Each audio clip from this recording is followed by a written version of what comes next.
Good morning, good morning, good morning. We are in Clubhouse, but we're not just in Clubhouse. We're not just in Clubhouse, it's Monday morning.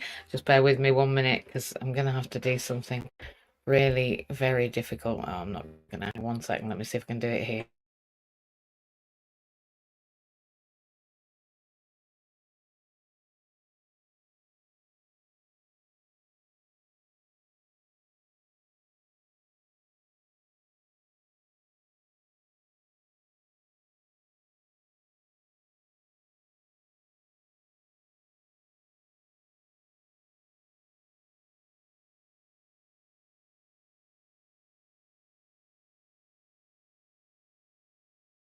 Up, I believe she's got running this morning, so I am so sorry. I'm back. Good morning, good morning. I'm so sorry. I'm so sorry. I'm so sorry. Morning, Terry. Morning, Jew. Let me just moderate you. I'm so sorry. I'm not being very moderate this morning, am I? So yeah, I've got a couple of glitches going on, only because you're right. I've tried to do something new. I've blurred my background. I've turned off another audio device, and then I am also sharing my screen. So I'm going to be doing that right now. So you're in MJ's house. It's Motivational Monday. It doesn't feel very motivational to me, to be honest. I think it's been a bit of a car crash, but it's only 2 minutes past the beginning. So we are at 120 seconds. We're doing okay. I'm really full of questions today. And the reason I'm full of questions, 20 questions actually, in this Motivational Monday is because I have been asking questions for the last, 53 years, but particularly in the last 13 weeks, 12 weeks, however long it's been. I am right in the middle of a 100-day placement. Well, I'm not. I'm over the middle now. 100-day social work placement. For those that don't know me, I am a trainee social worker. I'm also a psychotherapist and a SENDCO, so I'm a special educational needs coordinator. But for my sins, I have gone back to university and I've moved to Wales to learn to do social work. Now, interestingly, during social work, I had to earn. And to earn, I had to do something I know and love. And what I know and love is helping disabled people. And how I help disabled people is I help myself because I'm disabled. So when I help myself, I'm helping other people. And interestingly, the things that I learned, I can then tell people. And then they don't have the questions that they had. So this morning in Motivational Monday, I'm going to be talking about some of the questions that I've been asked and some of the questions that I've answered regarding one of the biggest things that's in the news right now, which is feckless, hapless, helpless, and economically inactive, lazy, disabled people. Yeah? Because we know that they're everywhere. They're everywhere. They're all over the world. Feckless, lazy, hapless, helpless, economically inactive, lazy people. Well, that's what the news says. That's what the media says. That's what the tabloids tell us to think. That's what we all think when we see somebody going down the road with 42 children and 84 crutches and 134 wheelchairs. That's what we're grown to think. Or we're grown to think, well, it doesn't matter. They're poorly now anyway. They'll be gone in a bit. It sounds a bit dramatic, but the reality is that we have to talk about these narratives because they are becoming, endemic inside people. So we need to look at a new way. So I'm going to talk about 20 questions that I've had about access to work and about employability. And the reason that it's important is because disabled people have to become employed or self-employed or become a director of a limited company or they're going to lose their benefits. Right, that's the reality. And if they're not going to lose their benefits, then they're going to be sanctioned to be looking for their benefits, looking for a way to work to reduce their benefits. So we're going to be our own accountants because we're going to be looking on a daily basis to see how little we can ask for from the government and how much we can stand on our own 2 feet. That's what's going to be normal in society. That's what's going to be expected from us. I think being employed is not just the skills and the knowledge and the traits and the attributes that make you successful in getting and keeping work. But I also think, really importantly, we have to become flexible. People that are disabled often say, well, I can't work. And you'll have seen these slides if you've been with me on a Monday night before. Basically, because of the built environment, you can see somebody with stairs there. And there's lots of reasons why I've discussed why disabled people can't work. Of course, we've got to. Easily, it says on the slide, why they can't work easily. Well, there's lots of reasons, isn't there? And they're all on this screen. The barriers, the physical ones, the stairs, the technical ones, the computer, how it works, whether we're productive, how we are discriminated against, all those things. We've talked about those before. And we've said that we need to find our passion. The way that we work with people through our strategy coping support is we help them find their passion, their purpose. But most of all, we help them find a problem. That's the opposite of what most people that are talking about motivation and achievement is. We ask them to find a problem. We ask them to supply a solution. And I was talking to somebody yesterday who said, well, I don't think we should find the problem. The problem needs to find us, otherwise it's not really a problem. And I think they're right. And through it, we learn things new. We develop our skills. And then we read and learn and connect to other people in that. And through that, we gain confidence in believing in ourselves. Whoops, I have just made my own screen run away from me. So we work with Access to Work. By that I mean me, by that I mean the charity, by that I mean the organisation that I run. The charity that I run is funded by the organisation that I run, and Access to Work is the provision that we provide. They used to take 20 months to come, now they take 2 weeks if you got a new job, but I've got 20 questions for you. The 20 questions I've got are here.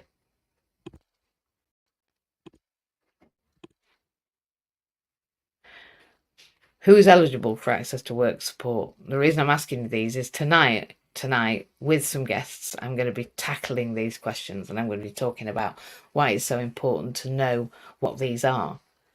And can self-employed individuals receive Access to Work? Well, the answer is yes, but I'm going to talk about that tonight. Why is it that it's okay if you're self-employed? How do you get Access to Work if you haven't got a boss? Who do you ask? And if you have got a boss, who do you ask? And if you've neither of those, but you're a director of a company, what do you do about it? How do you apply for Access to Work? Well, I'm going to tell you tonight at 7 o'clock, so come. What type of support can Access to Work provide? Well, all sorts of type of work, I can assure you. All sorts of types of work. All types of support, equipment and person support, and our coping strategy support, which is second to none. And I've been developing this method for over 30 years. It's coined lifespan planning. I copywrote it in 2003. How should an Access to Work application be made? Well, again, not something I would do on my own. You can, but it's a long involved form, a bit like a PIP form. And if I was you, I'd have somebody alongside, because what they ask you to write and what you should write are two different things. Things like, unless you write at the beginning just one little tip that says, how would you like us to contact you? And they ask you to put your telephone number. If you do put your telephone number, they'll ring you any time of the day or night, reasonable or not. And if they ring 3 times and you don't answer, they'll close your case. If you ask them to email you and you say that it's difficult for you to use the phone, well, it is for me, because I never can get to it in time for answering for them, because they only let it ring once. Then you put your email address, and then you don't miss your Access to Work case management. There you go. It was worth coming today just to hear that. Don't put your telephone number, put your email address. How should it be made? Bit of a hint and tip, but there's lots more tonight, I can assure you. Is there a limit to the amount of money that an individual can receive from Access to Work? Well, yes, there is. And the answer is quite a lot. But even when you are awarded it, getting a hold of that money is another kettle of fish. So if I was you, I would contact Accessibility Partners. But why? Because I don't even claim my own money to Access to Work, because it's too difficult for me to navigate. And why? I'll tell you why. I'll tell you why. Because I was left 2 Christmases ago with a support worker who had no presents for their son, because they had no money and they weren't able to pay for Christmas. And I had to pay out of my personal bank account to that support worker so they could have their Christmas, because I couldn't see them without their child having things at Christmas. So I don't claim my access to work money because I can't manage the DWP to be managing my support workers' money in a way that means they get it on time. So I had to create accessibility partners to do that. So I don't handle my own support workers' money because I don't want to be responsible for when that support worker gets it. I can't chase access to work because when I ring them, there's only a person on the phone. There's not a case manager. You can't actually speak to a case manager. So it's very difficult. So I would rather have an organisation managing my access to work because managing it is a discombobulated nightmare. And so I've chosen not to do it. And how often can recipients receive financial support from access to work? Well, all their life, if they meet the criteria. All their life, all their working life, if they have a disability, physical, mental, psychological. And what travel support does access to work offer? And can access to work cover the taxi fares for travel to work? Yes, the answer is they can. But they can also charge you the price that you go to work. So if everybody's got to go on the train, then they take the price of the train off the taxi. But there is a way of you having somebody to drive you to work. So yes, travel support does come under access to work, and we'll be talking about that tonight. And then mental health support. What specific support is there available for people with a mental health condition? Well, the answer is vocational rehabilitation through Maximus. Maximus is the organisation that assesses access to work. It's interesting that those two are connected. And I wonder whether that vocational support is something that people even know is available now. I don't yet provide that vocational support because their assessor does. And there's only one major assessor for access to work. There's one other partner.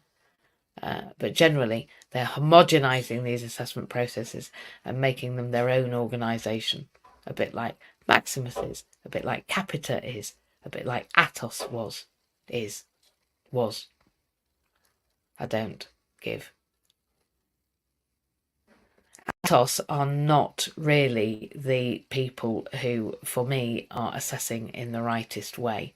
But there we go. We are at your holistic workplace assessment. When you do have an assessment, not your mental health support is provided externally and can be applied for any time. Atos is another story. Atos is the PIP assessor for the DWP. Atos Healthcare, or Don't Give Atos, as I like to call them. They're actually an IT company that turned rogue and decided to go into health assessments. So what purpose can the Access to Work grant be used for? Well, I'm telling you, all sorts of purposes, and pretty much what you want them to be used for, given that you are able to understand what's available. And that's why I would come to an organisation like us. And who decides how the Access to Work grant is spent? Well, I'm going to share that one tonight. I'm going to save that one for 7 o'clock because I think the answer to that is vital. It actually is the question of the answer. That is the question. Who decides how the Access to Work grant is spent? Well, we'll talk about that tonight. And what type of support work services can Access to Work fund? Oh, she's gone back. Let's go back one. And can they pay for permanent positions? No, they can't. Access to Work can't pay for a permanent position. I'm going to talk about that tonight. And what type of support work services can they fund, and why it is just much more effective to going through a one-stop shop through somebody who can access you the right kind of recruitment, that can work with you to renew your grant, that can ensure that our team of 5 finance team can pull down the money that you need for your support worker, so you're not left at Christmas with a support worker without kids' presents. Yeah, that lady had worked for me for 3 months. We'd put her invoices in religiously every month, twice. She posted them, I posted them. We couldn't do electronic then. They were recorded delivery. They were printed and they were taken photographs of. They were sent by registered and recorded delivery, and they still lost them. They even opened one that had 3 invoices in when we repeated the invoices, and they lost 2 of the 3. So when they got 3 invoices in an envelope, they lost 2 of the 3 of them. They only scanned 1 in. So literally, we had to only put them in one envelope, only put one invoice in one envelope for one recorded delivery, and we had to do that every month for every single weekly invoice.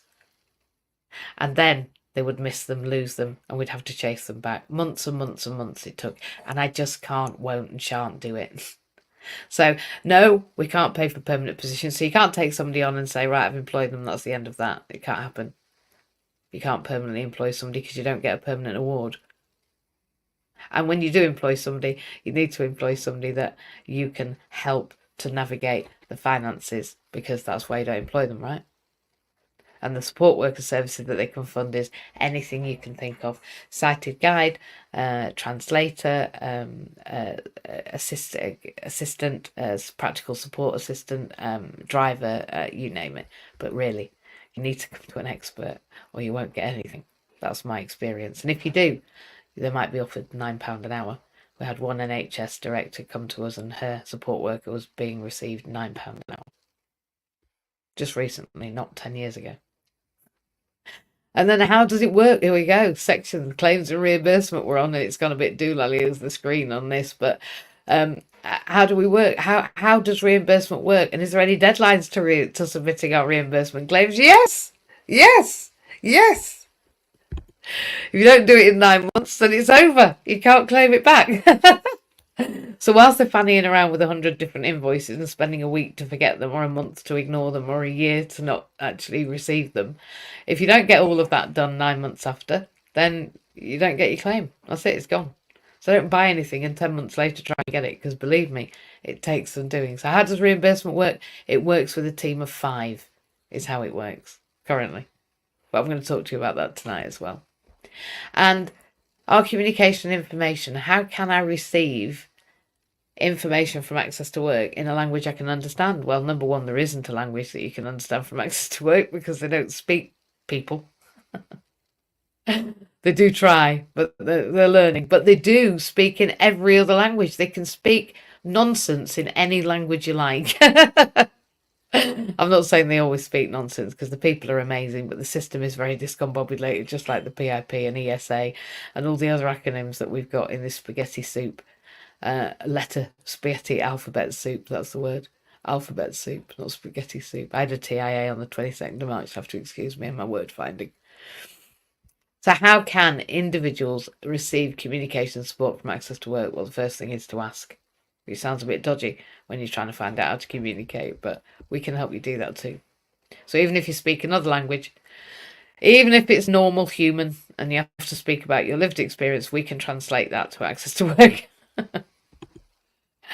And they are the answers, which I am not sharing with you now. No, you don't get to see the answers now. You can't expect that on a Monday, the 29th, on a Monday morning, on the 29th of April. Can you believe we are nearly in May? In May. And I have given you, 18 questions. And the reason there's only 18 and I've said 20 on the screen is I've got 2 more to ask you. But I haven't decided what they are yet. So right at the end,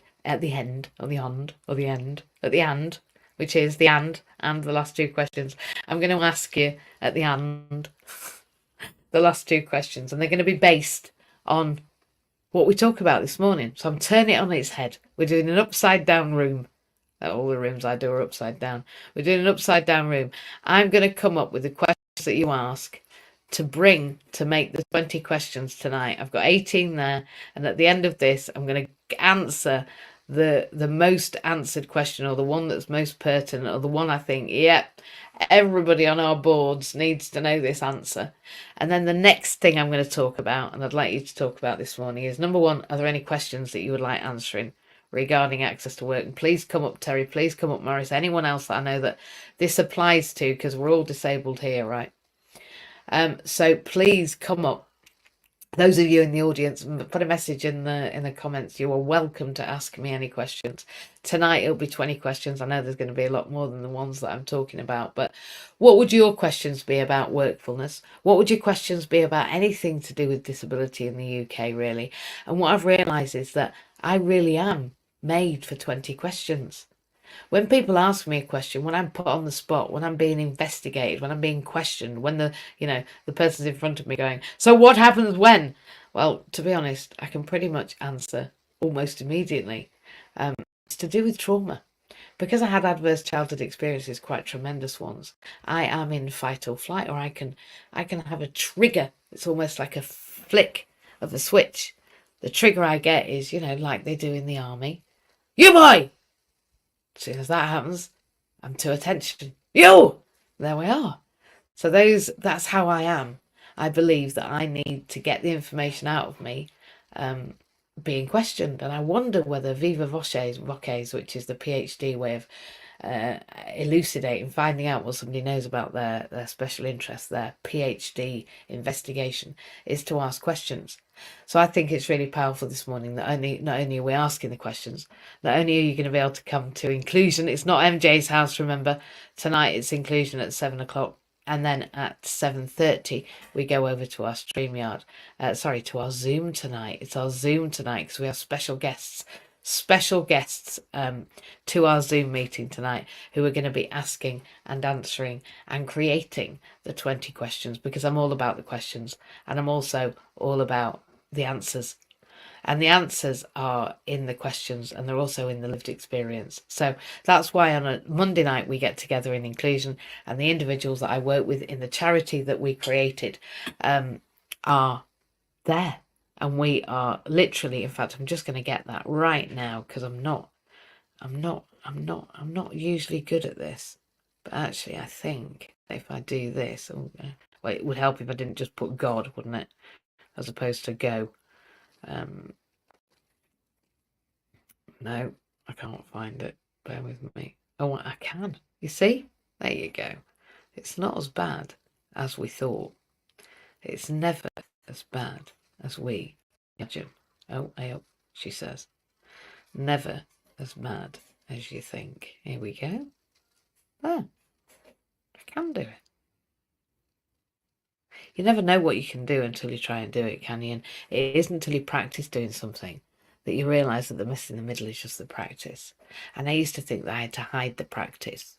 I used to think I had to hide my questions. I used to think that it wasn't okay to be who I am, and it wasn't okay to stumble and fall, and it wasn't okay to be in the mess in the middle. Well, do you know what? It absolutely is. And the only way you find out is by asking those silly questions that you think you should never ask. There is no stupid question. That is the thing. There is no stupid question. There's no stupid question about how scary it is. Listen, somebody very close to me is moving house. And their question to me was, will I ever be ready? Well, no. The answer is you won't. You won't ever be ready. I wasn't ready to be a teacher. It was like a baptism of fire. I wasn't ready to be a psychotherapist when I first went into my first triad meeting where I had to talk and somebody had to listen and somebody else was watching. I was burning. My face was on fire. I didn't want to talk about anything. I think I talked about a TV program I'd watched. What? Can you imagine when I had to unpack everything about my life? So no, we're never ready. But those 20 questions that we're going to be answering tonight and more, the ones that you're going to create in a minute with me, the ones that I'm going to ask you about and we're going to evolve together, they're where the magic lies. That's where the confidence comes to move out of home or to apply for that job or ask that question or come tonight at 7 o'clock and meet some other people you really want to meet. And we've got people from the MD Society and we've got people from, you wouldn't believe the amount of people that are gathering together now from all sorts of places, in all sorts of ways.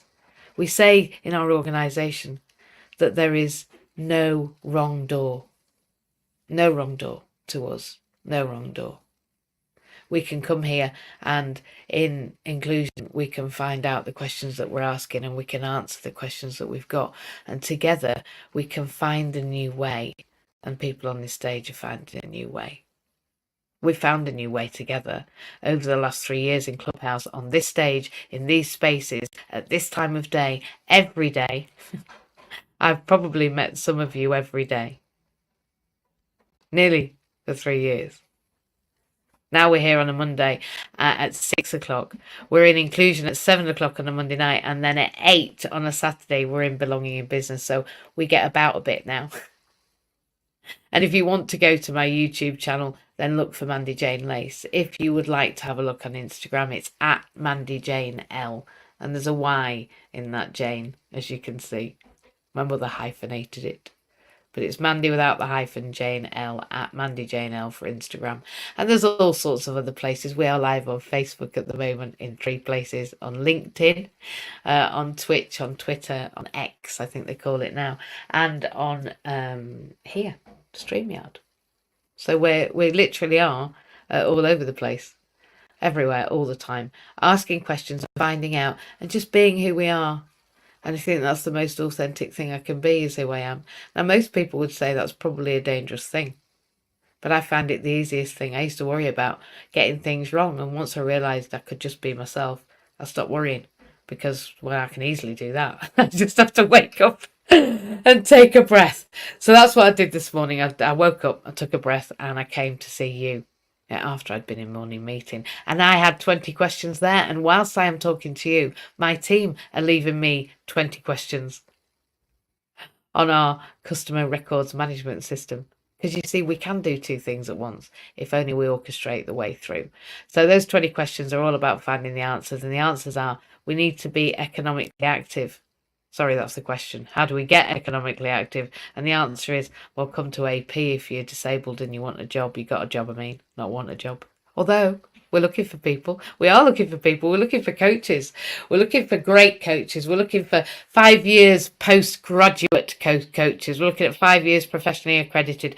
I'm 30 years in my trade, so I think for somebody to be 5 years post qualified would be great for me. We'll obviously look at people before that.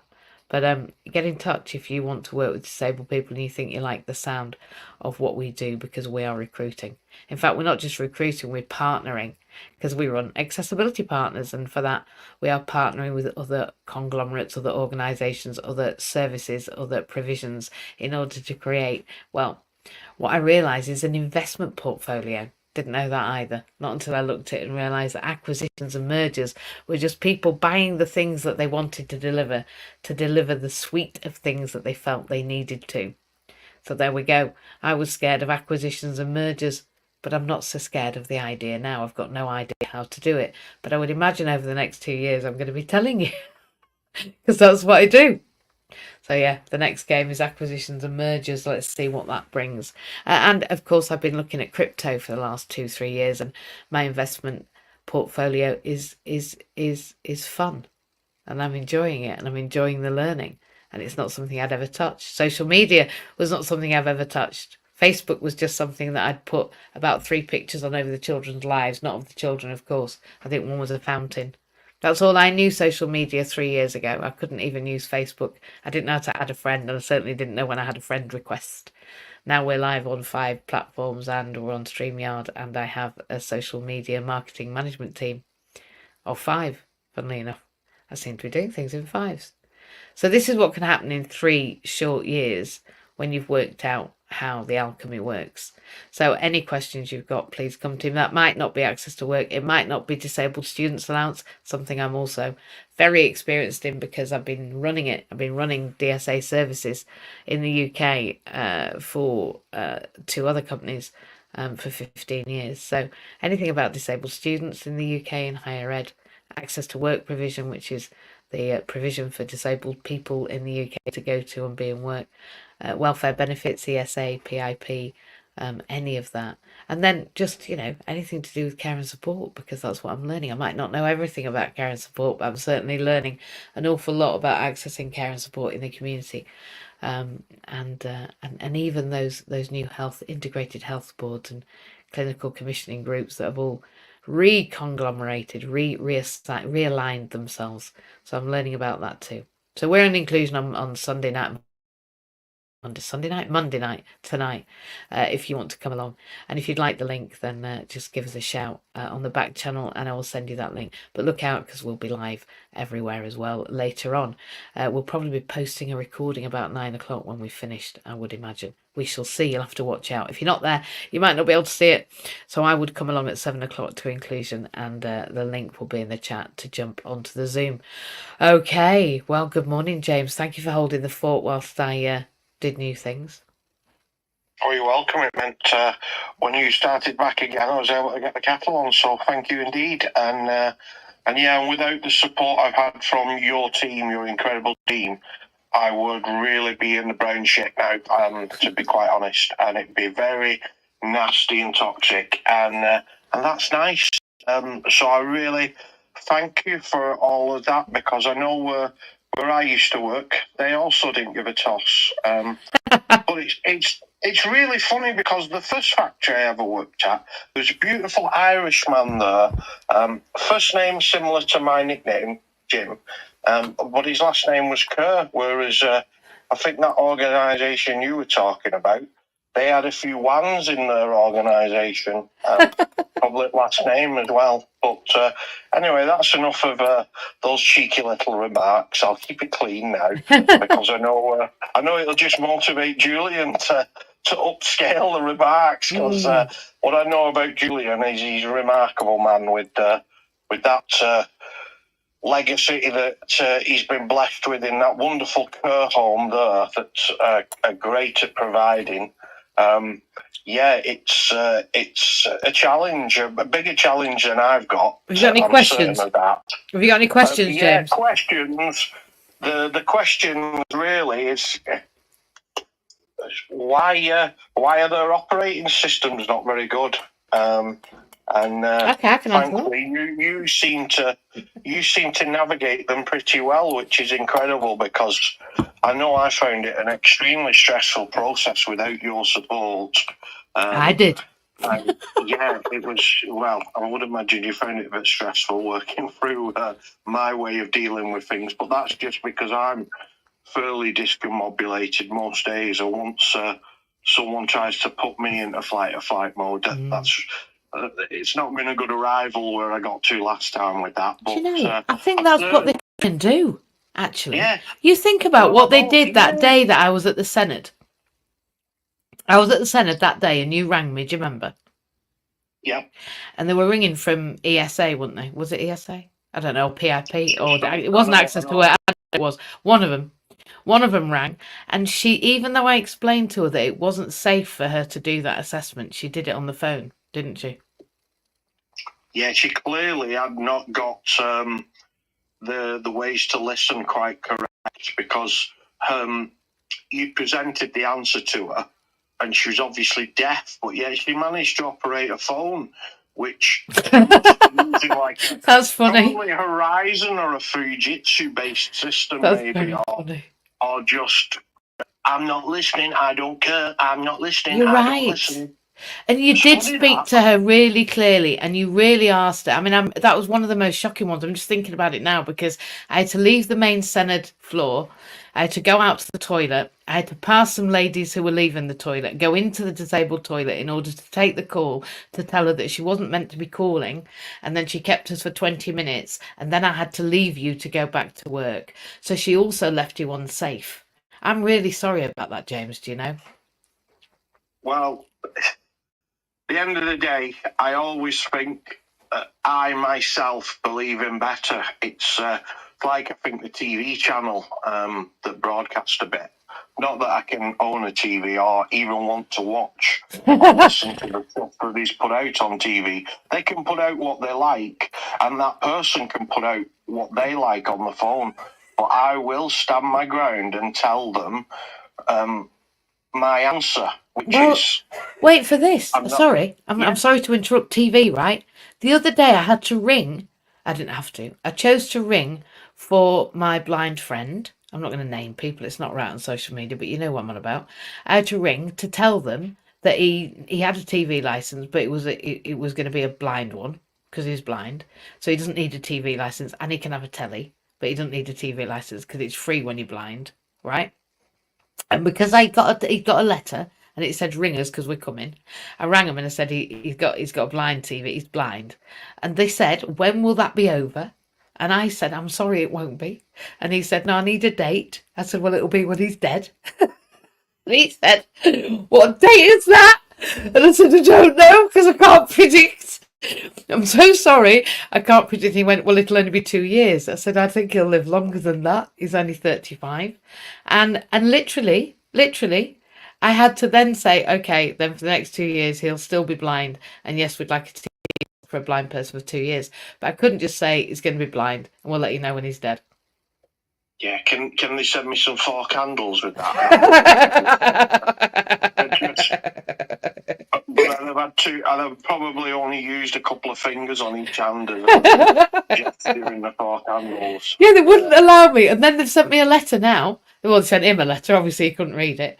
But they've sent him a letter saying we're going to send somebody out anyway. But I'm looking forward to tonight, and I'm going to get the replays of this room on later this afternoon, so I'm refreshed. All right. And then obviously we've got the YouTube channel once that wonderful man's done all the editing. So, I know, it's exciting, isn't it? And, it's wonderful times at the moment because, as I say, I've been in some really dark places. So I'm gonna have a little flush now and move on. All right, darling, I will. Thank you, and have a beautiful week, everybody. Thank you too. Hey, good morning, Jew. I haven't had a chance to say hello to you yet, have I? Did I say? Yeah, I said good morning. Good morning, Jew. Are you there? If you're not, I shall go on to our Alexia, but I bet you're struggling to turn off. Turn on. Open your mic. He'll be struggling. Hey, up, mid up. Done it. Yay! How are you? I'm okay. Are you missing Clubhouse, Jew? Are you missing Clubhouse? I'm missing bloody everything. Well, you're here. That's great. It's Monday morning. We're nearly at the end of April, and we're getting some good stuff. We're there tonight, and we've got new people coming tonight, and we've got new people that are coming to work for AB coming tonight. So I don't want you to miss tonight. So I've given us a Zoom. You can get into Zoom, can't you? Yeah. See? So tonight we're doing Zoom, so you can access it, so everybody can access it, and so the new people can access it. Are you excited? I am. So why don't you get a kip this afternoon so that you're ready for tonight at 7, I reckon. I think I'm gonna have to. That's a really good plan. A really good plan. Because that's the thing when we do a split shift. If you're at 6 in the morning, you need to have a kip before 7 at night, don't you? Yeah. Yep. Yeah, that's the thing. I'm just going to take lots of King coffee. But I like doing my 11, 12 hours and then I like to sleep right through. So I'm like a bear. I go to sleep all night and then I stay up all day. I think that's what bears do. Maybe they do it the other way around. But I'm glad you're here. Have you got any questions, by the way? Speaking of coffee. Yeah. Do you need some? I run. Do you know you're rubbish, aren't you? It's my fault. I need to put an aid memoir. I need to put a reminder to say to you, do I need to order your coffee? I'm the idiot there, Jew. It's not you. I should be giving you the best customer service by letting you know when you're going to run out of coffee instead of waiting for you to run out. That's tardy of me. I'll get more into poster box today and then I'll order you yours. Do you want a box? Do you want a mocha, Chuckin? Or what do you want? A latte, a mocha? What are you having? What are you having, love? What are you having? Mocha. Nice. Coffee. Nice. And yeah, good. I know. It's good. It's good. It's good. Do you want some soap? I'm just saying I've got the soap. It's flipping amazing. Do you use soap? You don't use soap? Well, you filthy bugger. I know why. It's because it's slippy. I'm not going down that road. Hey, listen, if anybody does want this Organo soap, this reishi soap, oh my lord. It's just it just smells so fresh. I have used it. Have you? It is nice. Oh, it's nice. It just makes me feel. I don't know what it does. I rub it on my bum, like that. My bum's really big, so I'm able to. Like, I really do. It lathers up really well. So if you rub it, if you use the soap, you like some soap, you rub it and it doesn't, and you don't get any. That really does. So I just rub it there, and then I've got enough for everywhere. I love it. One-handed. It's even good for one-handed people, the way it's shaped as well. One-handed people. Sounds a bit dodgy. But yeah, even my one-handed blind person can use the Organo soap because it's just a nice shape. It reminds me of Pears. I don't know if you remember Pears soap. You had to be posh to have Pears soap. Oh, I loved Pear's soap. So nice. Nivea We soap too. never afford it. No, this is it, isn't it? We couldn't. This is why I have a thing about clean. Because we can afford to be nice and clean in a way that doesn't give us all those nasty chemicals. What I like is the fact that none of my shampoo now has paraben in it. And it's just, my hair is just so different. Honestly, honestly. I've got some, I am very fortunate in that buying these products has helped me buy products for me. That's the thing. It really has. James is eating fruit. That's what I like to hear. Alexia, have you got any questions? Or how are you anyway? Good morning. Are you there? Oh, did you have a question, Ju? Can't remember whether you did. He's not there. You're still mute. You're still up there. We are. Alexia, you're there, my love. I'm here. Hey, good morning. Good morning, mate. How are you? Yeah, I'm much better this week. We had a bad week last week. Oh, that was a nasty week. That was just one to put behind you. Oh, I'm sorry. That's not nice. How are you Now, feeling? a brand new bar seat that I got on Tuesday Yeah. is now broken. Oh no. Yeah, because it's made of plastic. The first day it worked fine. Then it seemed to be a bit out of kilter, and I thought, well, it balances itself out. I'm not going to mess around with it. As the week went on, it got a bit worse, and I thought, this is not straight. And I thought, well, it's probably just going to sort itself out. Anyway, the bar at the back, which is made of plastic, because the whole thing is made of plastic, is cracked on both sides.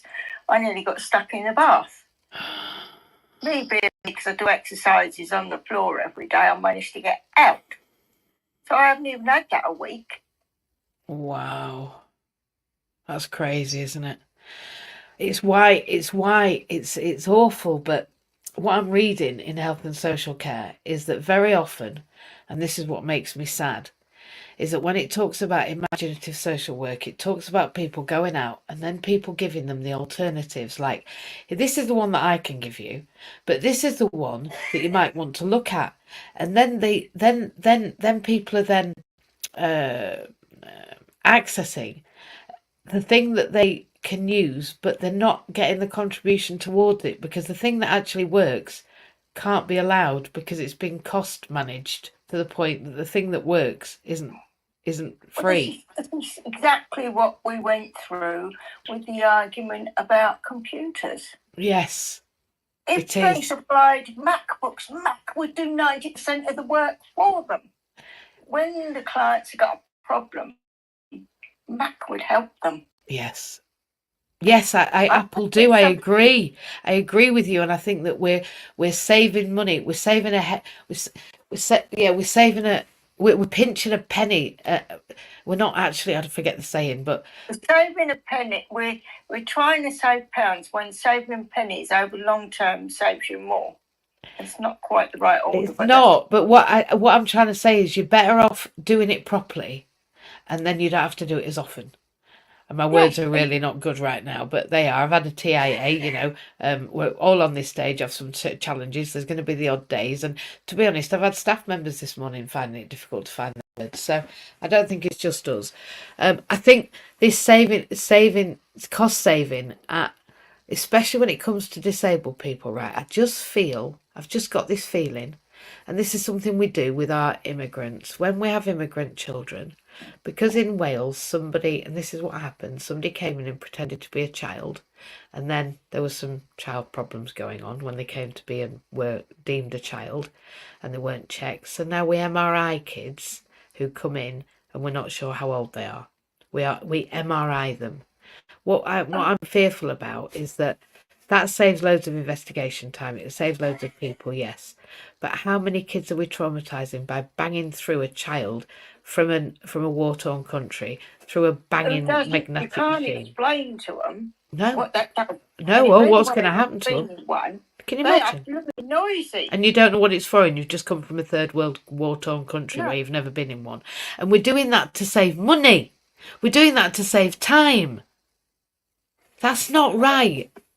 We can't do that at the cost. It's like your plastic bath thing. We can't hurt people and drown them or hurt them in a bath at the price cost of saving £1 on every bath thing or whatever it was. No.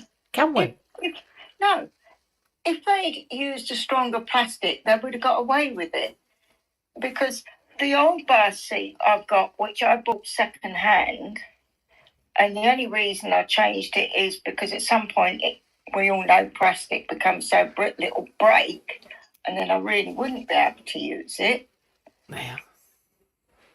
And that was second hand, and I've had that for 4 years, and that hasn't let me down. I've had this one for less than a week, and the bars that support the runners at the back are broken on both sides. They're not just cracked, they are broken because the thing slipped out of alignment. Now, as a disabled person, even if I could, and I probably could, I've sorted that out, but that's not what I've got the equipment for. I'm not saying that to be blooming-minded.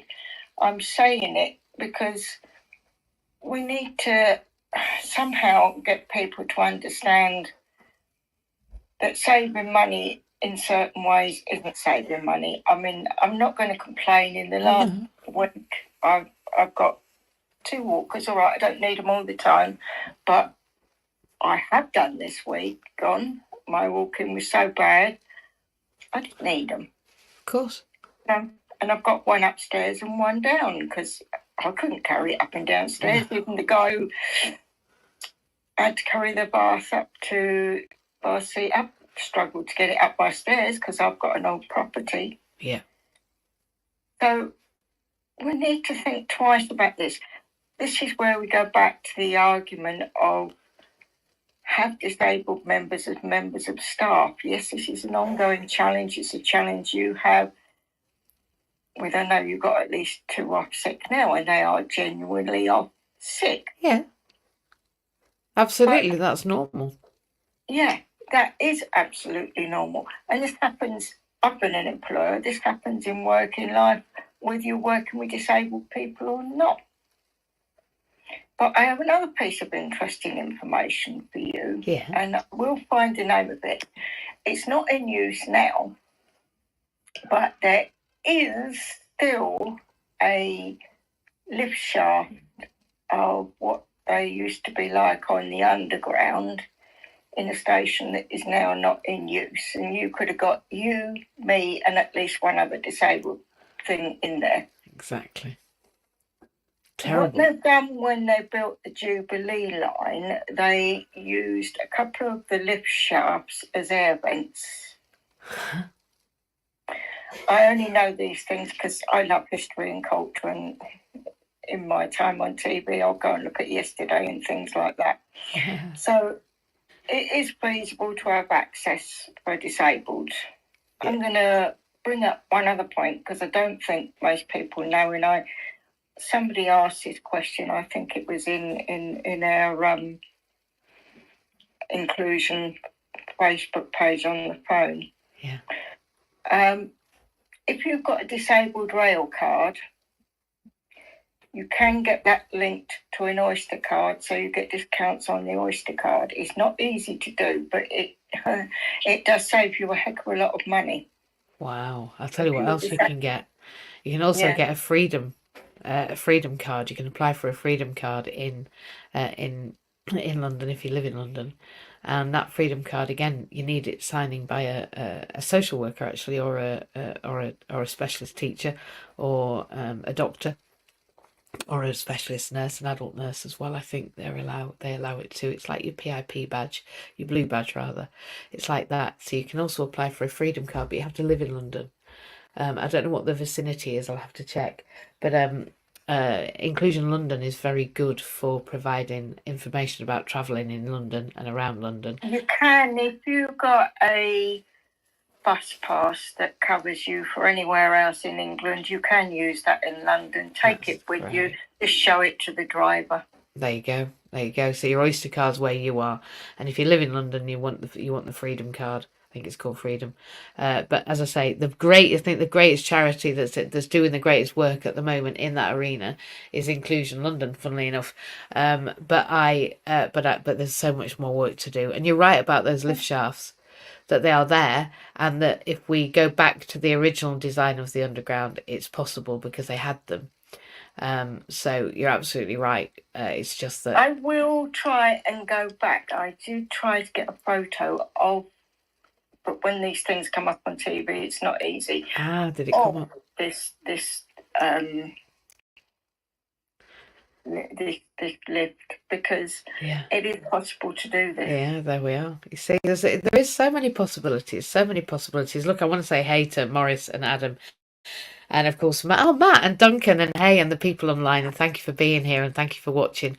We've been here already 15 minutes, and I feel like I've only just got started, because to be honest, these 20 questions are just the beginning of 200 and 2,000 more.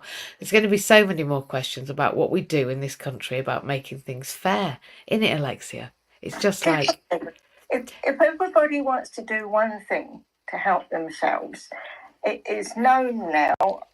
I'm always talking about what we do with stuff, but we have now got plastic in our bodies.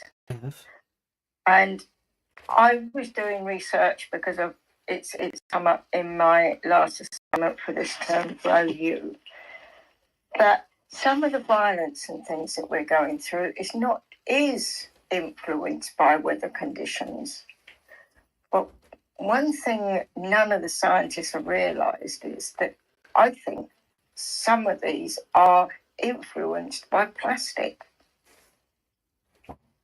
If we've got plastic in our body and we know that doesn't degrade, it just gets finer and finer and finer. If you look back in history, we didn't have the kind of violence that we have today. Yes, we did have violence, but the violence that comes up today is so instantaneous. It's difficult sometimes, unless you really watch what those people are doing, to understand why they're reacting that way. And I think it's because of the plastic. Well, interesting. Just recently, the only thing I don't watch the news, but what flashed up on my phone was a 13-year-old who stabbed 2 teachers in. That's right. In Wales. It was in Wales, and I thought, oh my God, not only am I a teacher, but this is in this country. Hang on, she's 30. It's a girl. That's what I thought. 13 and a girl and 2 teachers. What kind of situation was that girl in to get to that point, or what the hell? I mean, I don't know. I didn't listen. I didn't look, but I agree with you that there is a response to heat. That's what I think. I believe that the chemicals that we hold within our structure are superheaters. They're superconductors, they're superheaters, and they heat the cellular structure. And the issue with that, although extreme cold and heat is good for the body, that kind of inflammation isn't good, and that inflammation does lead to, we know it does, we know that kind of inflammation leads to a limbic system discombobulation with the frontal lobe. So an argument between the frontal lobe and the limbic system, but a bad one. Like if you wear a VR headset, you get the same argument, but actually it's a therapeutic one because of what you're doing while you're doing it. If you do things good like breathing, there isn't a chance in that. But when your cells are overheated, it's true that your emotional regulation system cannot manage. So it isn't even that people are choosing. Yeah, it's not possible. It's not possible to manage your limbic response system in the same way when you are in a heightened state of inflammation.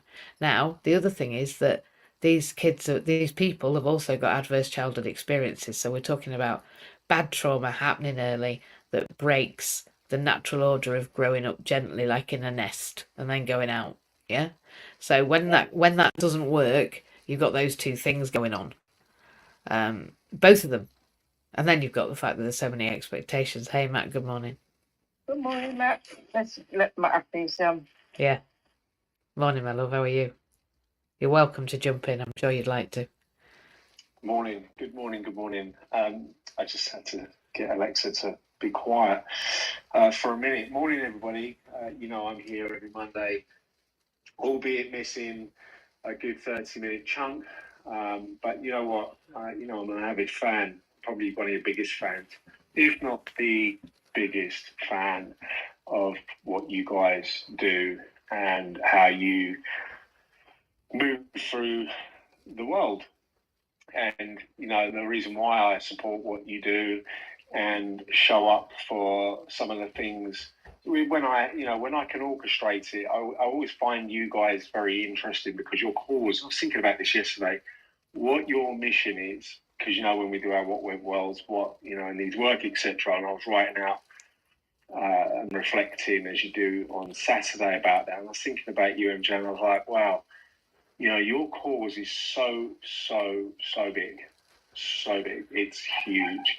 And I'm like, it takes a certain amount of balls, if you like, to be able to take on the might of the leadership of this country. And that supposedly is called a government, that are having a party known as the Conservatives at the moment. And I have to give it to you. Right? Because your topic is probably the most avoided topic in the world. The topic of trying to gain sense, trying to move us forward, trying to unravel, because as we know, we can't unpickle an onion, right? And if we look at the world, the globe, as a pickled onion, it's in a jar. We're in a jar. We're pickled as fuck. And it's going to be seriously challenging for us to move away from that situation towards something a lot better. Now, I don't know about you, but I listen to you. I listen to your content, and I believe you. I believe in you. I believe in things that you say. And I love the way you've got this little army around you now of people that also believe in you because they understand. It just makes sense, right? And why wouldn't you? Why wouldn't you believe it? It just makes sense. You're talking sense. You're talking real time, not past time, or you're talking about real time. And I was watching a program yesterday. It's very, very rare that I ever sit in front of the TV and watch out of my three things that I really enjoy watching. And I happened to be watching a documentary that was all about Greece. And as much as I've enjoyed great holidays there over time, and in the last 5 years, I've learned how difficult things are out there. I've got a couple of friends out there, and I talk to them. And the things in this documentary that they exposed, I'm like, well, do you know what? Greece is finished. Greece is finished. I cannot believe the state Greece is in. They are in a right mess. And they're so corrupt. They're so corrupt because the divide is so great. And I'm looking at our country going, well, what's the point? What's the point of this? Because who's listening?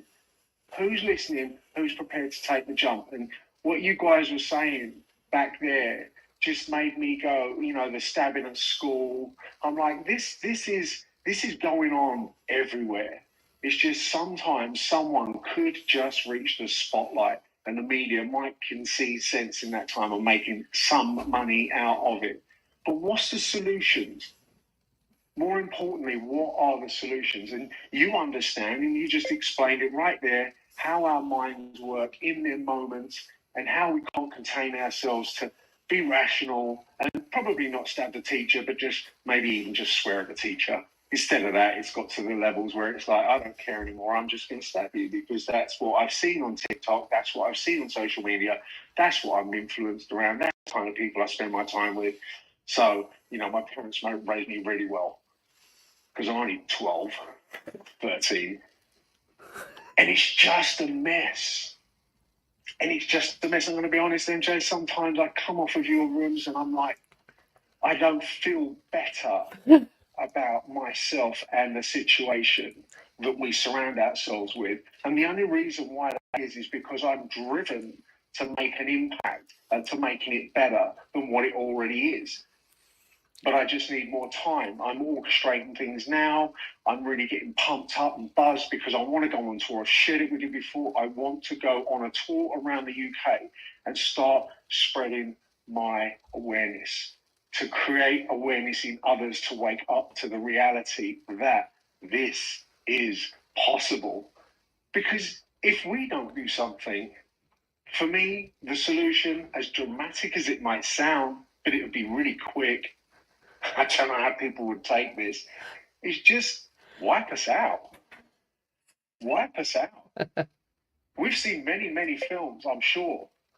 And one of them is The Day the Earth Stood Still with Keanu Reeves. And I know the scene where Keanu Reeves is the alien and he's talking to the human, and the human is begging and pleading not to take over and destroy the world as they know it.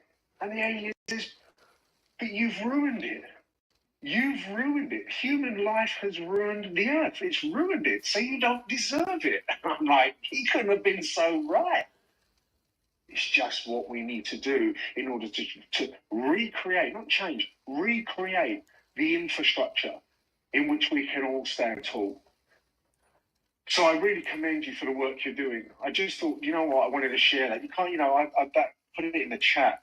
Quote by Napoleon, it was one of my favourites, buying cheap to save money is like stopping the clock to save time, neither work. Do you know what I mean? And I just love the fact that you show up every week to influence and build strength and understanding. And most importantly, I think you're just waking everybody up. And there's a guy, a bodybuilder from back in the 80s.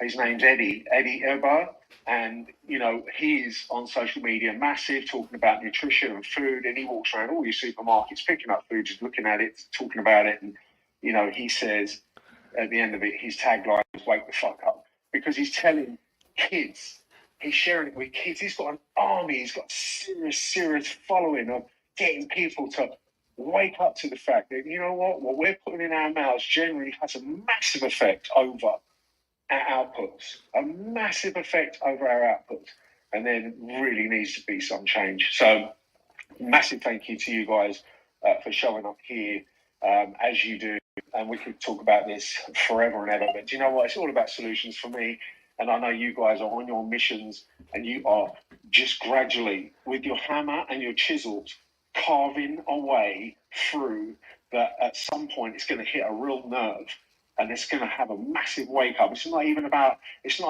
disability, because I do believe, I'm so glad I've met you, right? Because I've never been so disabled in how I think, because it was something that you just saw. There was a point in my life where I just saw it. Now I think like it.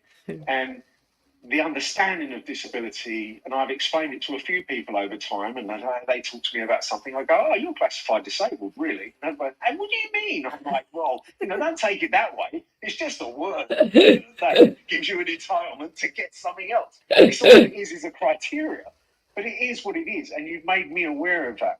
Good. So your level and the depths that you guys are prepared to take this, I commend you and I support you. I just want to let you know that. Good. I'm always in your corner.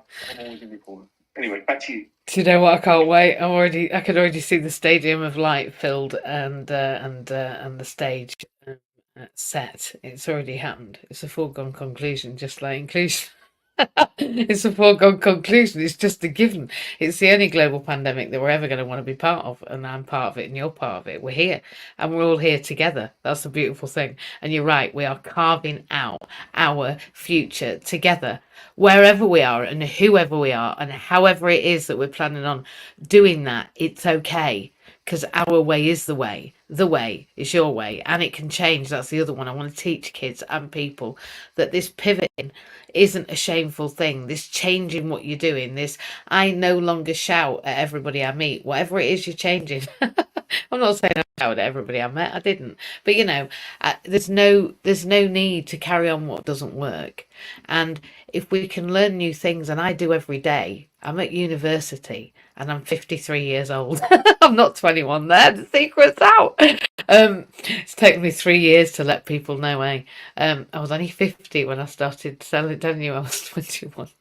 Yeah, in 53 years, I've had to change everything every day, and I'm back at university because I don't understand this idea of, well, I wouldn't like to go back to learning now. Well, I wouldn't like to go back to sleep then, because I'm always learning. I'm not saying that everybody should go and do degrees, but learning from each other and learning through the power of one another. I can't wait to learn from you on stage with your next level mission.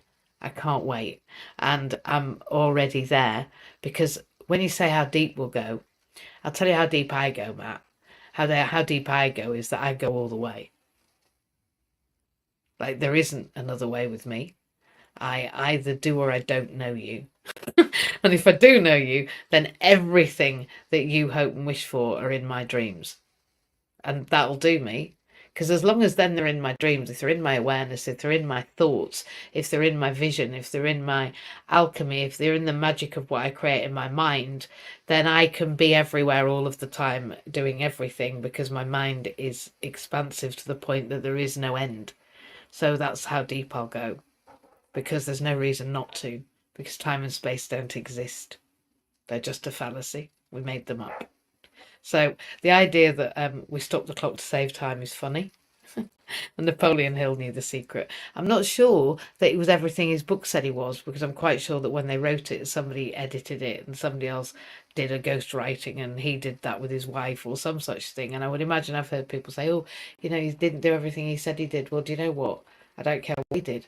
What he did was woke me up to the idea that there was possibility just next to me, that there was always capability just round the corner when I put some damn effort in, and that there was always the chance that the next connection I had was the next connection that would make my life so much more sweet than it already is, and much more successful. And that's what I see when I see you and me, Matt. I see a meeting of minds that would never have happened unless for the alchemy of the law of attraction. And I'm grateful that Pete Cohen is a law of attraction, magnificent human, and that people understand that when we imagine it, then we hold it in our hand. That's it. That's it. That's not a lot to tell anyone, really, is it? But there's a big gap between there and what you do. So, yeah, you can. It's just the gap between the two. We're after 7 o'clock and I've got to run away and go and be the local authority person for a few hours. Yeah, Pete Cohen's our coach. And listen, if you want to know how we do this, to be honest, it's a number of things. But come tonight at 7 o'clock, some of them will be exposed and some of them will be new joiners. And some people will be there because they're starting to work with me and they're going to be working with us in Access to Work. So you're going to hear a whole smorgasbord of information tonight. Information you can't get anywhere else on account of the fact this is my lived experience. And, 3 areas: education, work, and health and social care and psychology. You can't really get a place where you get all that when you're a disabled person except in a multidisciplinary team, and at that point you're really not got the same power as the other people at that table. So come to somewhere where you've got a seat at the table, a space in my heart, and a place in our organisation, because you are incredible. We are amazing and we have a job to do. As Matt has said, our mission is greater than anything we've ever thought of, because inclusion is a given. I absolutely adore you all. I'm going to end the stream now and say goodbye to everybody else on social media. Thank